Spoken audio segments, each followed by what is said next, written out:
I november skakades Dublin av protester och våldsamma sammandrabbningar efter en knivattack utanför en skola på Parnell Square East. 5 barn blev attackerade, inklusive en 5-årig flicka som hamnade i kritiskt tillstånd.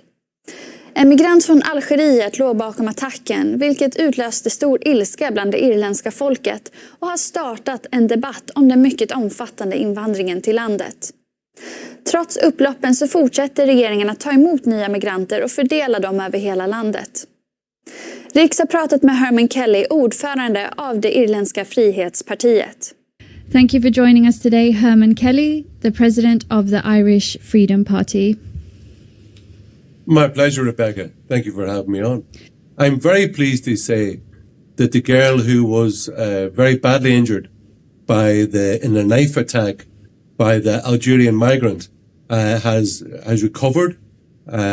She's recovered quite well, and as have the other 2 children who were attacked at the same time.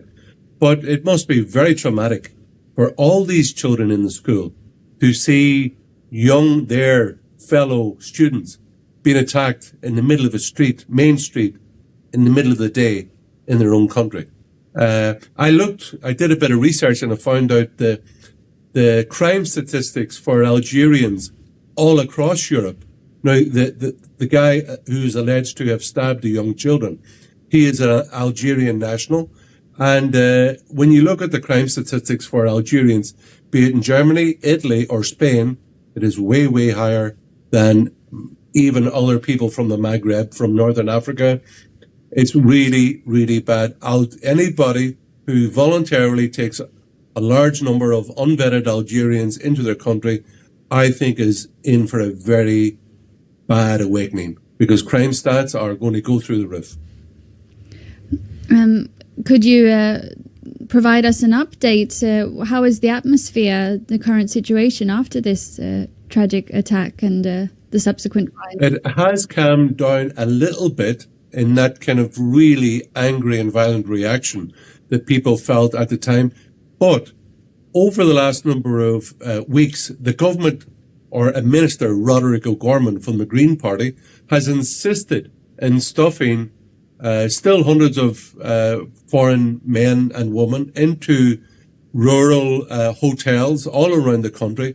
And there has been a real uptick in reaction of rural communities who are very angry to see in Rosslare in the East Coast, old people's, what was being turned into an old people's care home has now been taken over to be used for non-nationals. You have viable, working, private hotels in the Midlands of Ireland, in Rosscray and Tipperary, has suddenly been closed. And then they put in asylum seekers, men and women in there. And then what has happened normally is that first they put in men and women, opposition dies down, as long as it's not unvetted males, and then they get rid of the woman and the children and they put in young unvetted males. So I think in the last few weeks, every weekend, there's been about 5 or 6 large community protests and rallies against this imposition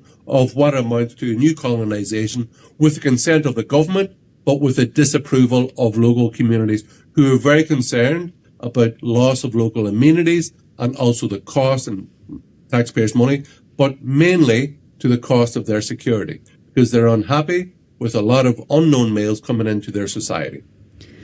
Are there any measures being taken to address the concerns and anger expressed by the Irish?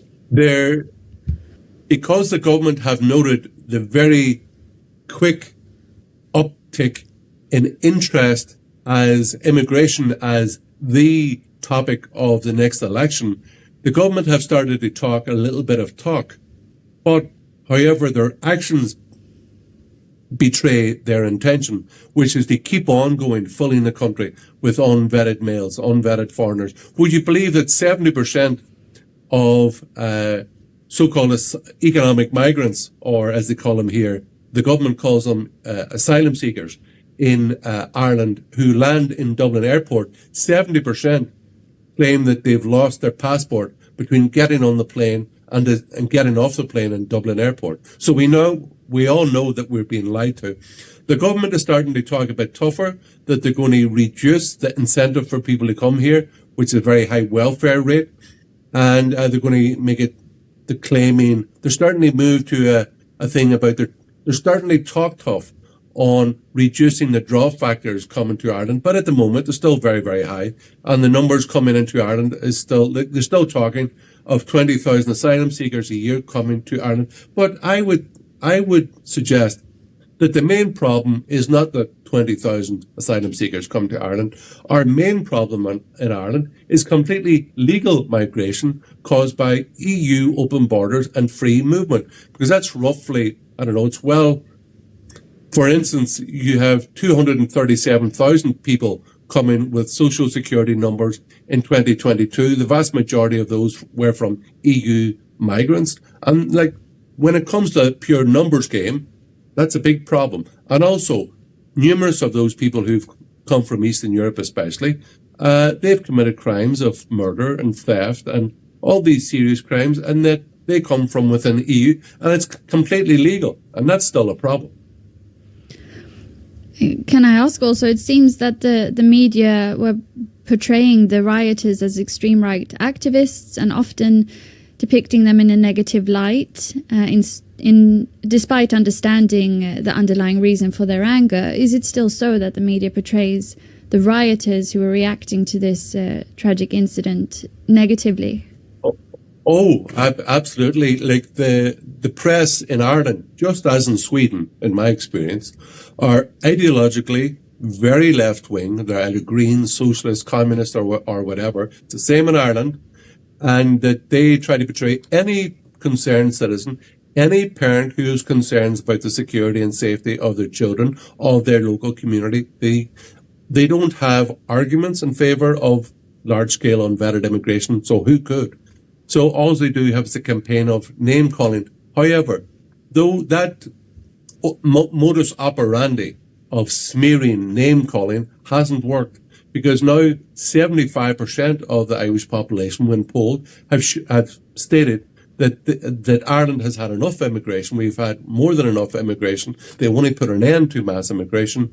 And so we are actually in the mainstream, and the complex of the political class, the media class, and the so-called non-government organizations, the left-wing funded groups, they are the extremists.